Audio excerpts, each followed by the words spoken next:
నారా చంద్రబాబు నాయుడు అనే నేను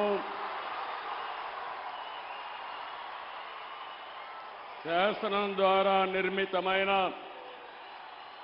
భారత రాజ్యాంగం పట్ల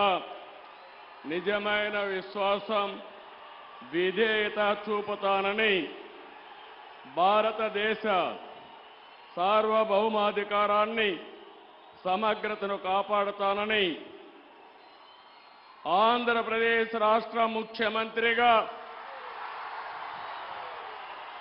నా కర్తవ్యాలను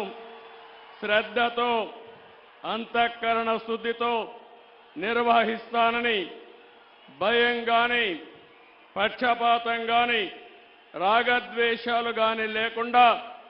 రాజ్యాంగాన్ని, శాసనాలను అనుసరించి ప్రజలందరికీ న్యాయం చేకూరుస్తానని దైవ సాక్షిగా ప్రమాణం చేస్తున్నాను. నేను నారా చంద్రబాబు నాయుడు అనే నేను ఆంధ్రప్రదేశ్ రాష్ట్ర ముఖ్యమంత్రిగా నా పరిశీలనకు వచ్చిన లేదా నాకు తెలియవచ్చిన ఏ విషయాన్ని నా కర్తవ్యాలను సక్రమంగా నిర్వహించేందుకు అవసరమైన మేరకు తప్ప ప్రత్యక్షంగా కానీ పరోక్షంగా కానీ ఏ వ్యక్తికి లేదా వ్యక్తులకు తెలియపరచనని లేదా వెల్లడించని దైవ సాక్షిగా ప్రమాణం చేస్తున్నాను.